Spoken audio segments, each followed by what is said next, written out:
Good afternoon, everyone. It's May 11th, 2026 special Land Use and Sustainability Committee meeting will come to order. It is 2:03 p.m. I'm Eddie Lynn, Chair of the Land Use and Sustainability Committee. Will the committee clerk please call the roll? Vice Chair Strauss. Present. Councilmember Foster. Here. Council President Hollingsworth. Councilmember Rink. Present. Chair Linton. Present. Chair, there are 4 members present. Thank you, Clerk. And we also have colleague Kettle here as well. And I'm not sure, I think we might have others joining us as well. If there's no objection, the agenda will be adopted. Hearing no objection, the agenda is adopted. Again, good afternoon, everyone. Thank you for joining us. And as always, thank you to our city clerks, council central staff, and others for helping us prepare for this meeting. We will now open the hybrid public comment period. Public comment should relate to items on the agenda or items within the purview of the committee. Clerk, how many speakers are signed up today? We have 2 remote speakers signed up. Wonderful. Each speaker will have 2 minutes. We'll start with remote speakers. Clerk, can you please read the public comment instructions? The public comment period will be moderated in the following manner. The public comment period is up to 20 minutes. Speakers will be called in the order in which they registered. In-person speakers will be called first, after which we'll move to remote speakers until the public comment period is ended. Speakers will hear a chime when 10 seconds are left of their time. Speakers' mics will be muted if they do not end their comments within the allotted time to allow us to call on the next speaker. The public comment period is now open, and we'll begin with our first speaker on the list. That will be Peter Nitze.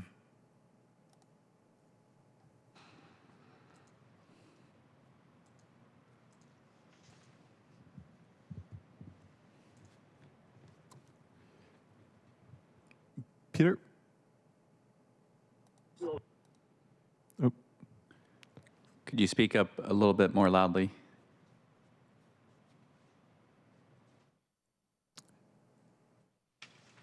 Peter, please press *6.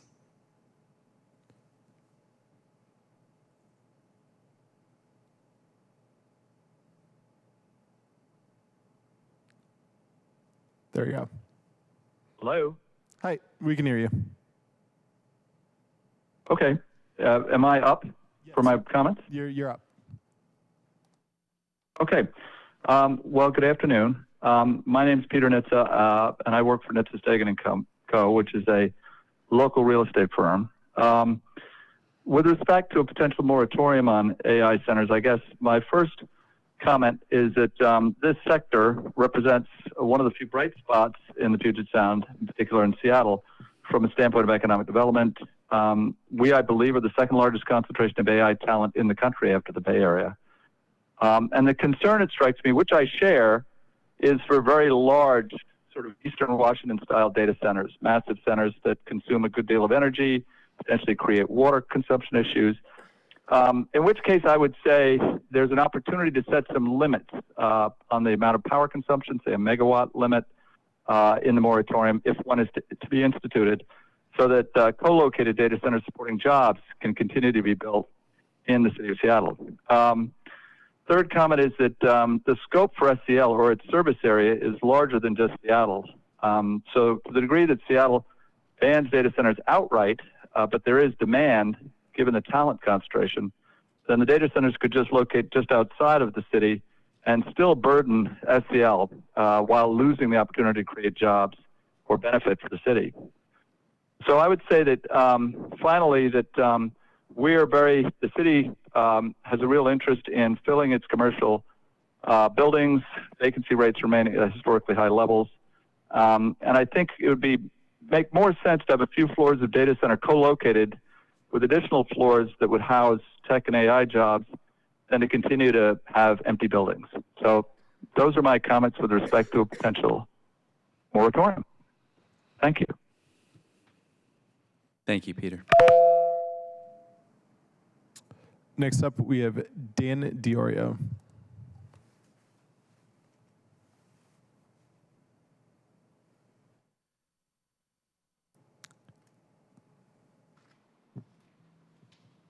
Hello, can you hear me? Yes, we can hear you. Excellent. Thank you very much. Good afternoon, everyone. My name is Dan Diorio. I'm Vice President of State Policy for the Data Center Coalition. DCC is the National Membership Association for the data center industry, representing leading data center owners and operators, as well as companies that lease large amounts of data center capacity. Data centers are everything that we do every day. It's how we work, it's how we learn, it's how we communicate. It's every telehealth appointment, every electronic healthcare record, every online classroom, every banking and financial transaction, online purchase, 911 geolocation service, state and local governments, you name it.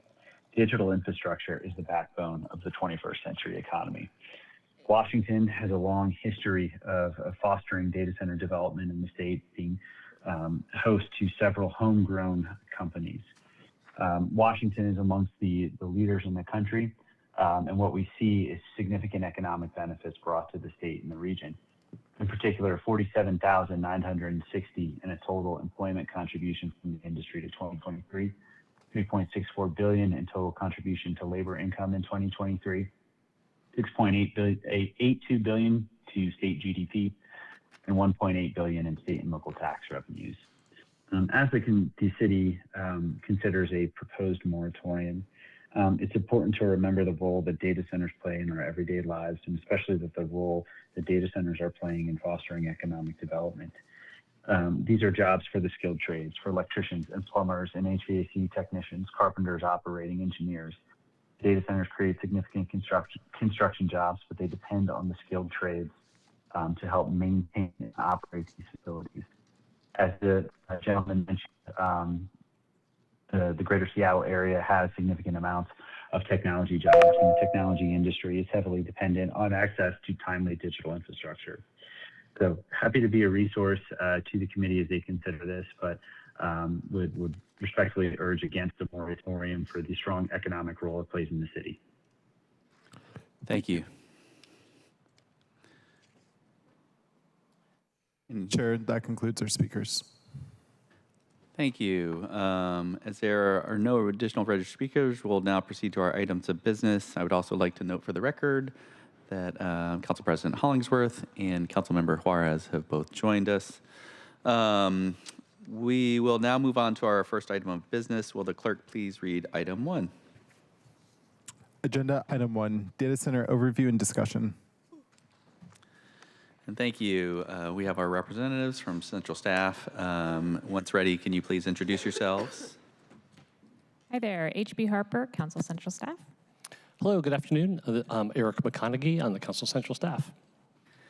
Thank you so much, and I think we have a presentation. I'm just going to give some preliminary introductory remarks. Thank you, colleagues, for joining at this last-minute meeting. And we don't have legislation yet, but we will. We have been working on legislation, and so that will be coming. But we thought it would be good to have this initial briefing just to get the dialogue started. And we had some good, in my opinion, public comment there.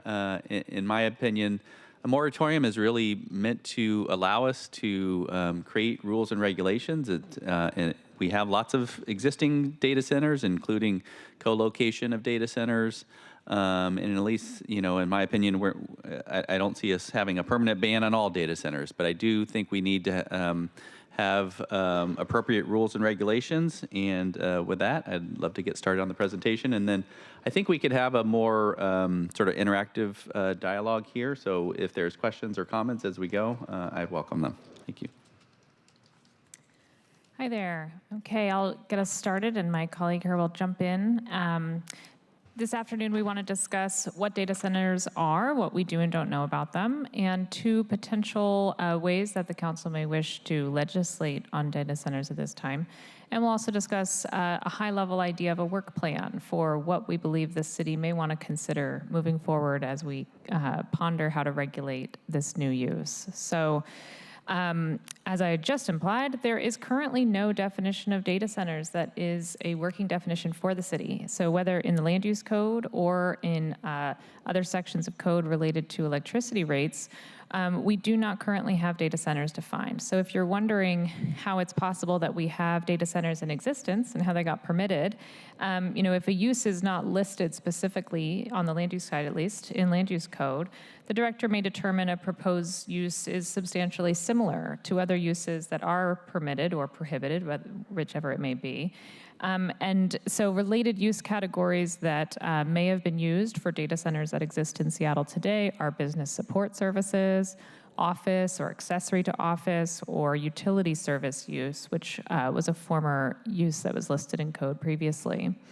And for electricity rates, there's a category of customer classification called high demand service. And so you may see some of the data centers that exist today coming in under those definitions. But fundamentally, there is a lack of specificity regarding data centers, and in particular, the fact that there are a range of facility types that may be called data centers. So I think we've all probably read in the news regarding very large-scale data centers that are primarily located in rural areas. However, that is not the only form that this land use takes. It can be stacked, it can be sprawling, it can be large, it can be small. And so the equipment within can also vary significantly based on whether sort of cloud computing and AI sort of actions are taking place. I say actions, but basically whether there's ongoing sort of computing activity versus pure data storage. So that can really have an effect on what kinds of equipment and therefore what kinds of spatial needs and infrastructure are required to support the equipment. So, we hear about impacts, so whether they're likely, possible, probable, or improbable, certainly electrical capacity, water use, and utility rates are all factors that need to be considered. Additionally, land use and job density, and then, how this use could contribute or not to the urban environment are all areas that are probably worthy of consideration as we move forward. Thanks. So that's a great setup to talk a little bit about the resolution. Councilmember Juarez is the sponsor of this resolution, so I don't want to step on your toes, Councilmember. So at any point, give me the signal, and you yeah, great. So the resolution is drafted. Will come to you all in the coming days.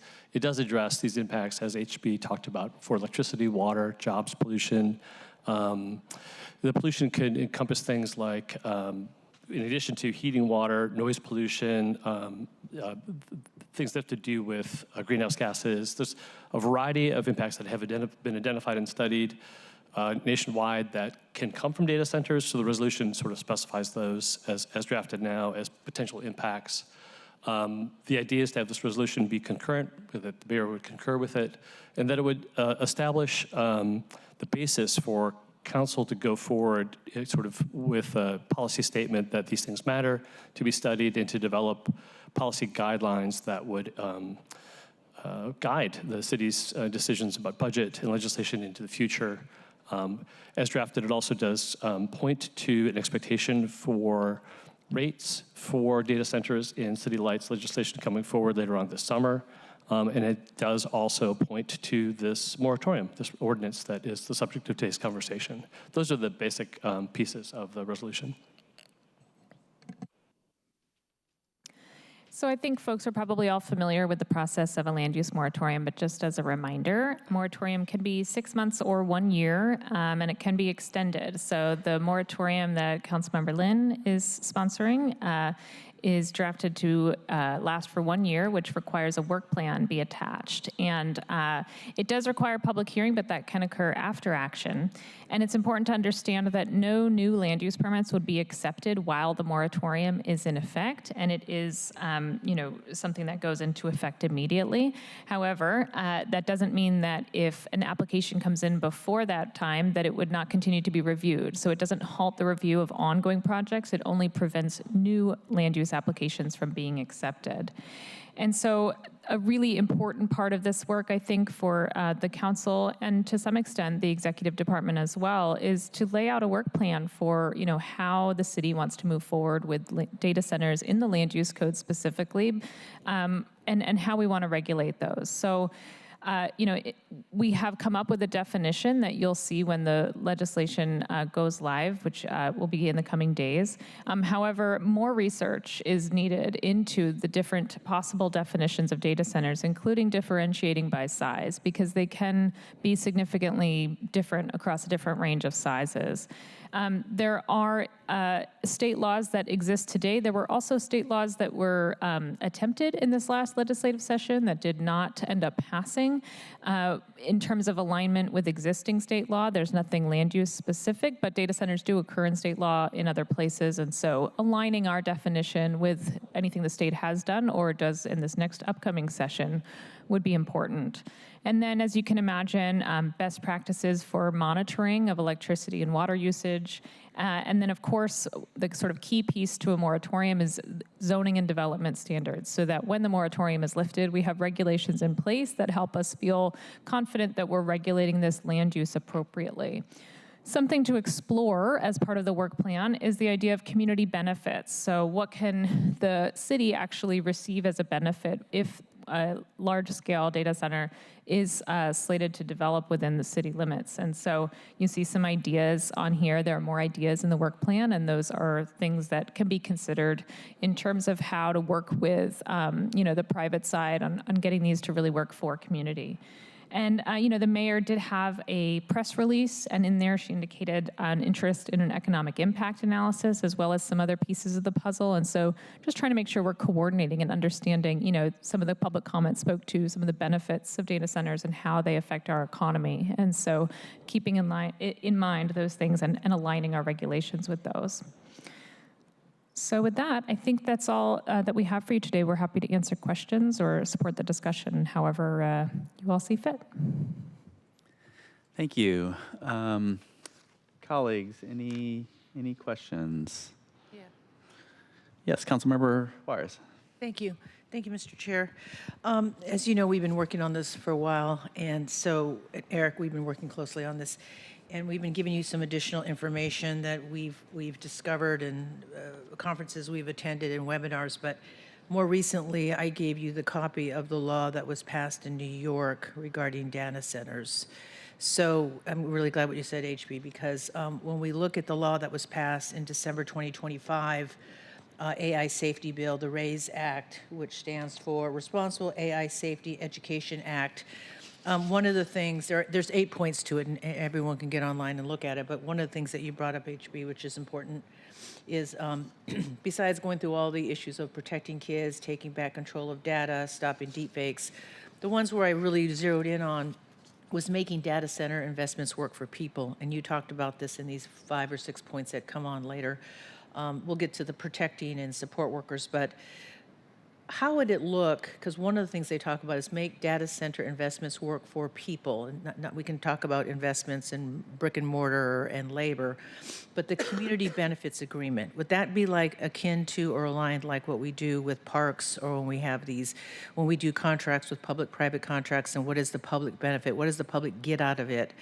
Is that how you would foresee what a community benefit agreement or contract would look like? Well, I think it's worthy of more exploration, so I don't have a pat answer for you right now, but I can say that there are some things that would be appropriate from a land use and zoning perspective to say, to even be here at all, these are requirements that simply must be in place. And then there's probably a different avenue, which could be a community benefit agreement or something similar, which would be more for voluntary measures, right? And so I think depending on, which kind of power the city wants to use, there would be different routes to potentially getting different benefits. So if there are standards that the city is interested in enforcing as a across the board standardized approach, those would probably more be appropriate for regulation. Community benefits might be more of a voluntary approach. Okay. Mr. Chair, can I follow up with a question? Please. Thank you. So just without going into all 8 points of what we know, what New York has already passed, which is pretty amazing and really drills down on some of the issues that we're still getting caught up. And then we were tracking those bills in Olympia, and I think there were like 12 of them, and I think only like 2 passed.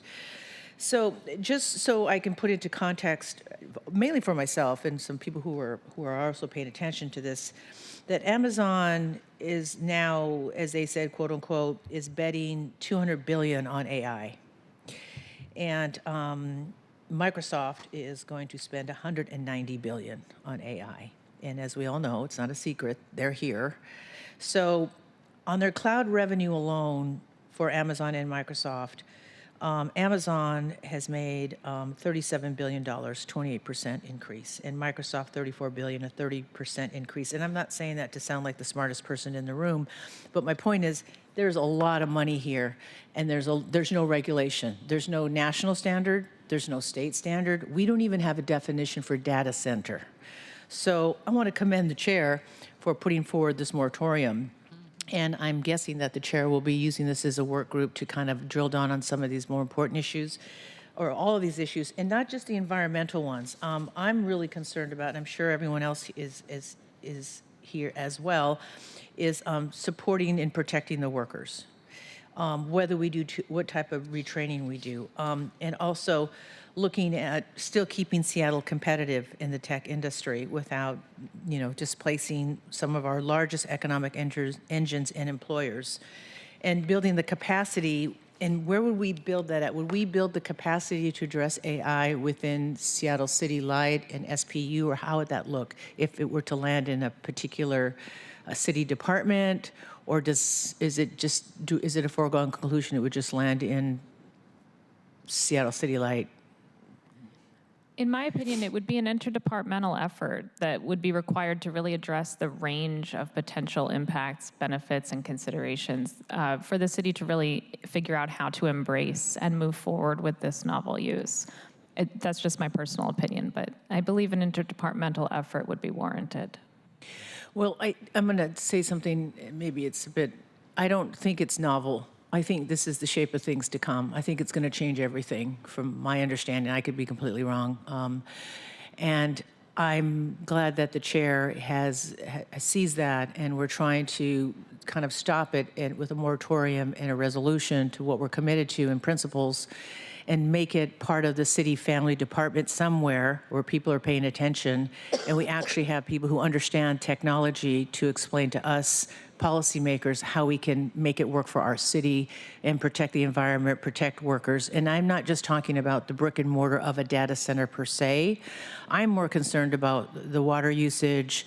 My understanding is hopefully, obviously, these costs will not be passed on to ratepayers and all these other issues. So I look forward to seeing, Chair, how you handle this, and hopefully I'll be around for 6 more months to help out. So thank you. Thank you, Councilmember Juarez. Councilmember Kettle? Thank you, Chair, and thank you for letting me join Land Use Committee. I am not on the committee like Councilmember Juarez, but I think it's important I'm a guest too.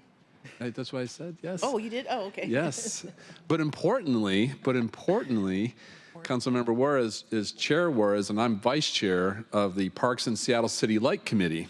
Vice Chair. And that is super important for the Land Use Committee and the Seattle City Light Committee to be working together and to be working through these things. So I second my other committee chair's remarks about the due diligence piece to this. We need to walk through this. We cannot be doing any knee-jerk reactions. The stakes are too big.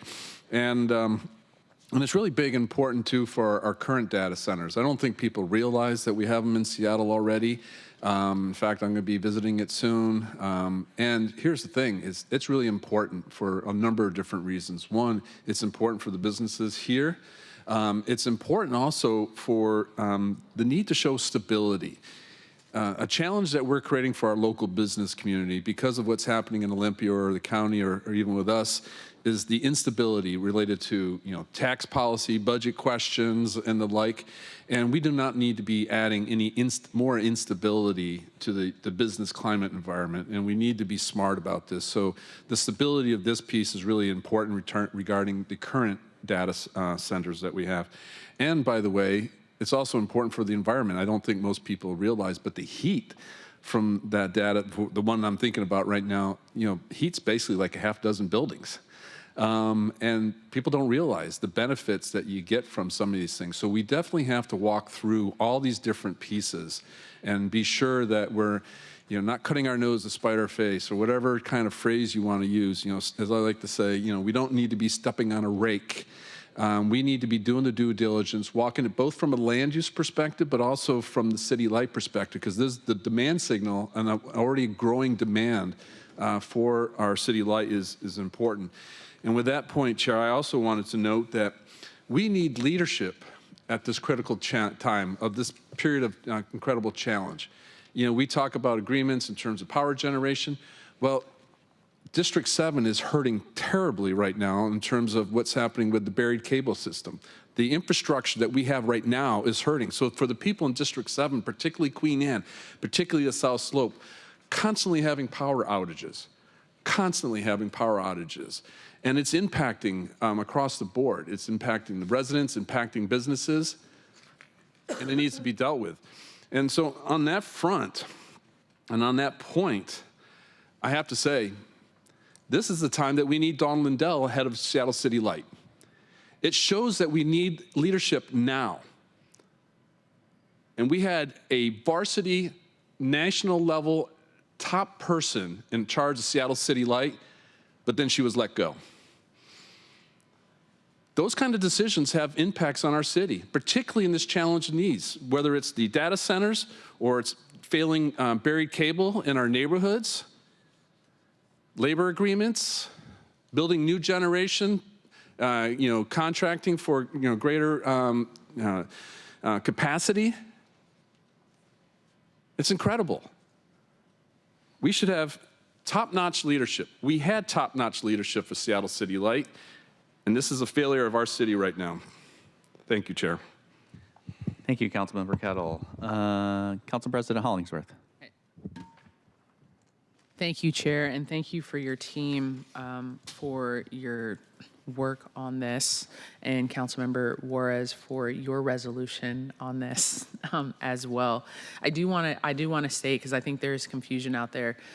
People do know that there are data centers that are in Seattle, and that they're operating. Some people didn't know, so thank you, Councilmember Kettle, for that. But I think that's why I was supportive talking to Councilmember Lynn and understanding some of the I don't want to talk about constraints, but some of the pieces of the moratorium, which understanding that, and correct me if I'm wrong, there are data centers operating in Seattle. Some of them, I don't know the large, but 25, I've talked to some folks, 25 megawatts. There are some data centers that are there. Those are like smaller, 25 megawatts or less are considered small scale, 50 is mid, and then there are some that go over 100 megawatts. And from my perspective, this isn't council versus AI or, Joy hates AI.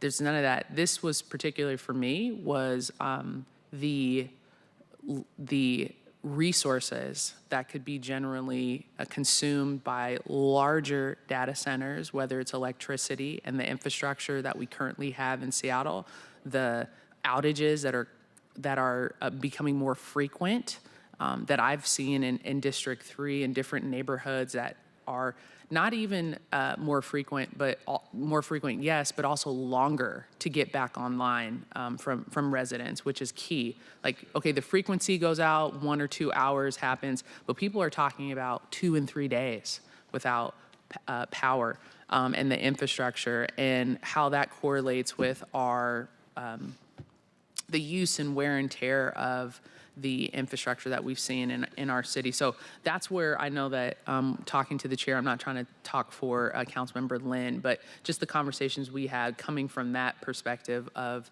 the infrastructure piece, and then had a great conversation with the SPU to understand about the water usage potentially and the expense of the different types of way of cooling it down, whether it's just submerging or the heat's being transferred somewhere else, whatever, what have you, but just understanding about the water piece as well. And then I do understand, and people have talked about, I think public comment talked about the jobs and economy, which I totally get. And so I think that's why the council, this is not a knee-jerk reaction. People have been talking about this for months now, ever since last year, since I have seen the impacts of mega data centers in rural cities across the country, one outside of Memphis that has caused the whole town to have cancer. It's a small black town. And because those data centers are ran on generators because they don't have enough power. I mean, you know, that's what people are seeing. And so just being very intentional. I know that's not what we have here in Seattle. It's very different, but you know, we actually understanding that this is temporary. So that's why supportive of this and being intentional behind some of the pieces. I just wanted to state that because I know that there have been people who have talked about understanding like we don't want to cap the current businesses that are here. I get it, but we are talking about large mega data centers that have a different impact. So thank you, Chair, for that. I don't actually have any questions. Be working with central staff, you know, asking more questions as well, and then your office. So thank you, Chair. Thank you, Council President. Councilmember Rink. Thank you, Chair, and I will chime in as well to voice my appreciation to you for bringing this forward, as well as my appreciation to Councilmember Juarez and our City Light Chair of Councilmember Juarez for your leadership in this space, trying to tackle these issues. I mean, this is the hot topic right now, and this work is moving quickly. It feels like all of a sudden we saw all the headlines popping up across the country as communities are grappling with data centers coming to their communities. And I want to voice my appreciation as well for Council President Hollingsworth for really naming clearly the environmental justice considerations to this and the impacts that this is having disproportionately on communities of color. And so that is why this is tremendously important that this is coming before us and that we move with urgency. And since it was mentioned a couple of times, I just want to be clear. It was mentioned that there are data centers within the City of Seattle. And apologies if I missed this detail, but how many data centers do we know of that are currently in the City of Seattle? I've heard a few different numbers, so I can't verify one in particular. At least a half dozen, Okay. probably more. Okay. That's helpful to understand. I would love to know how we get clarity on exactly how many we currently have, just because this is certainly of interest for the public. And as well, I mean, as these requests are coming in, and I know, I imagine that we are not the only jurisdiction in King County that is grappling with this. So what do we understand at this point about the requests and some of the movement on data centers happening within King County and how other jurisdictions are responding? My best answer to that is that that's just a research topic that you all need to know more about.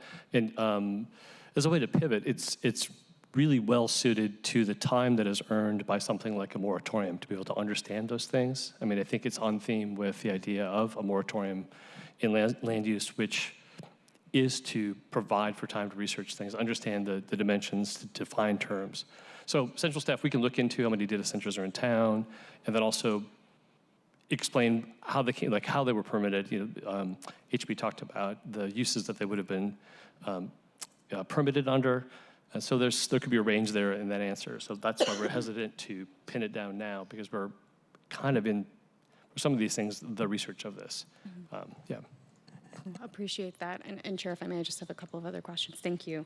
I'm curious as well, since we've heard from a number of proponents of this about the economic benefit of AI expansion, and I'd reflect back to just maybe a month ago in our council briefing. You know, we received a presentation from Challenge Seattle CEO Gregoire talking about the economic benefits of Washington becoming an AI leader. And as you can imagine, it was a robust discussion. I know Councilmember Lynn, who also sits on the PSRC Executive Board, participated in that discussion and raised the issues about environmental justice, who benefits, and I raised my concerns about energy demand related to this. But I'm curious, do we know at this time if the city is providing any economic incentives for development of data centers or anything a part of the city's AI work that is perhaps incentivizing this? Not that I've heard. Thank you. Thank you again, Chair, for bringing this forward to us. Thank you, Councilmember Rink. Councilmember Foster. Thank you so much, Chair. I really appreciate that. I want to turn to some questions that were brought up earlier today. I know as we're exploring a moratorium and several other options, there's been discussion today in committee around the impacts that data centers have for whether it's water usage or large load capacity for city light. So when we look at our land use authority under the moratorium, does that land use authority provide us the ability to pass a temporary moratorium just within the geographic geographic limits of the city, or do we have the opportunity to look at our service areas? That's a great question. I believe it only can apply to our geographic limits, but I've never asked that specifically. So we can follow up and find out if there's any way to regulate areas outside of city limits that are within our utility areas. I would just add that the utility rates apply to the service area for City Light, which does extend past the city limits, but then I'll circle back around to HB's response. Yeah. Thank you. I look forward to getting more information there. I know we're thinking about the various impacts when it comes to data centers, and certainly the electrical grid and the system is one of them, as we've heard other council members speak to. So I look forward to ensuring we have the full knowledge of what we have the ability to do with the tool that we are considering. Thank you, Chair. Thank you, Councilmember Foster. I have a few questions or comments. Just going to page or slide 2, just going back to no definition currently in the land use code. So to me, that just signals that there's a pretty big gap in our land use code if we're not defining a pretty important use. And Councilmember Rink, to your question about how many data centers, if we don't have a definition, it's pretty hard to come up with how many there are. Are we talking about some sort of like little data closet to serve, or are we talking about something much bigger? And I find it interesting in the related uses in the land use code. I think typically, oftentimes, what we have seen is maybe an accessory use, or like a, in many ways, maybe more like a co-location that we're hearing about, versus some of these mega data centers really are not an accessory use, or at least not sort of the primary business services type of things, that we're really talking about something new and in many ways driven by the AI demand. And then one other thing I just want to comment on is, this question about our territory, and I look forward to that answer in terms of our land use moratorium. Then thank you to Councilmember Juarez for your leadership on looking into this for many months, including especially on the electric rates, electricity rates, and connection charges, and how that'll be handled. But I do just want to point out that, because our electric grid is integrated, it's regional, and because our City Light has to buy electricity on the open market, if we have, mega data centers in Bellevue driving up demand, even if it's outside of our service territory, that could still affect our rates. And so, to the point of one of the comments, I don't think it's going to be a success if we, end up regulating data centers in a way that just they just all go to Bellevue, and maybe we don't have some of the impacts like noise impacts or something like that, but the electric impacts could still be there. Our climate change goals could still be impacted depending upon how this electricity is generated. And so I'm super concerned about making sure that we are working with our regional partners. In my opinion, it certainly would be better to be regulated at the statewide level, or at the regional or national level. I think you did a little bit of research on what was proposed this last legislative session. Could you talk any bit more about any efforts you might have seen at the statewide level? Sure. So there are several tax preferences at the state level, and one of those, I believe, was repealed as part of the state budget. So that's sort of one of, I believe, 3 or 4 tax preferences that was sort of accomplished. However, there was a bill that did not succeed at moving through the process that was related, I believe, primarily to monitoring, and specifically monitoring electricity usage, but also sort of jobs and the effects in terms of the number of jobs within data centers, and sort of over time how that changes. And it may have introduced a floor. It's been a few months since I looked at it, but so that was what the legislature was considering. And I think I would anticipate that there'll be more attention paid to this coming session again. Wonderful. I think that is all the questions and comments I have. Obviously, this is a burgeoning sort of industry. On the one hand, data centers have existed for a long time, and we have them. But at the same time, there are some pretty rapid changes in the industry that we're seeing.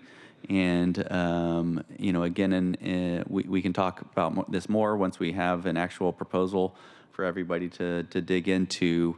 But oftentimes the idea of a land use moratorium, at least, is to give us that time to develop thoughtful policy, to develop regulations and definitions where we have none, especially when there are new uses, new things that we just don't have good guardrails in place for. And so I look forward to furthering this thoughtful dialogue. I appreciate the conversation today. And if there's no further questions or comments, just looking. I have one. Oh, yep, please, Councilmember Juarez. Thank you, Mr. Chair. I don't want to take up too much more time, but I know I've gotten calls and emails from constituents and businesses and how this is an emerging economy. And there's two things I want to say, and I think I spoke to your office about it as well, Mr. Chair. Looking at the case out of Tucson, the Project Blue case that Amazon was working on, and even though it was more of a land use issue on the Open Meetings Act and some violations, the filings and the arguments presented about the impacts to a community beyond just the environmental and workforce and all the other issues. I don't want anyone leaving, I would not want anyone, and I'm sure the chair feels the same way. I'm not trying to speak for you, Mr. Chair, but I'm guessing that this city council wouldn't want business to think that we are not interested in AI and that we would not want to have some type of leadership in this technology and innovation. That our main concern is that there has to be some guardrails and some safeguards, and we have to know what the priorities are to protect not just the community, but the businesses and our water resources.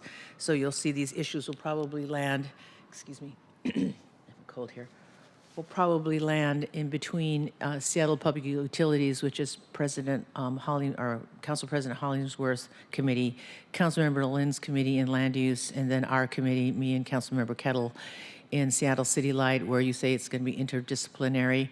So I'm hoping we can still work towards that. And I'm guessing at some point at central staff, I know a couple of your staffers came to that seminar that we went to, that you're going to have a team on central staff on this floor that will be monitoring and advising us. Are you getting sick of me sending you stuff, Eric? Because I'm sending you stuff all the time. I think you're looking at the core team right here. We formed up. We work well as a team. We're working as a team on this now, and I think that would continue. I think that's fair to say. Yeah. So on the definition of data center, I think is really crucial. That is the main question I'm getting from business. The existing ones we know we have data centers that exist. Council President, you talked about how many megawatts was that? 25? Yeah. Yes, between 20, 25. And so we're going to be looking at thresholds, obviously, through Chair Lynn as well. So I'm guessing that I just don't want people to walk away, or people who are paying attention to, like, all of a sudden Seattle City Council is just saying, stop, we're not into innovation, we're not into being leaders. What we are saying is, let's take a beat, make sure we understand this and the impacts, things that we know now and things that are going to come. And looking at other states and other cities and what they're doing. And that's why I pointed out the New York law, which I think is really, really good. So thank you. Thank you, Mr. Chair. Thank you, Councilmember Juarez. Vice Chair Strauss. Thank you, Chair. Just want to share my appreciation for you bringing this forward and having a briefing today on a Monday out of the cycle of our typical committee meetings to show that we are moving quickly and thoughtfully. Really, I don't need to repeat what Councilmember Juarez has said or yourself about the need to get this right. We're not saying no, we're saying how, because if we don't do this correctly, data centers could be really bad for our city and our region. When we do it right, that's the importance of having a moratorium now, so we can figure out the regulations correctly. because if we don't regulate this correctly, it could be really dangerous, and really don't want to get into that space of having knee-jerk reactions while we are protecting our everyday Seattleites.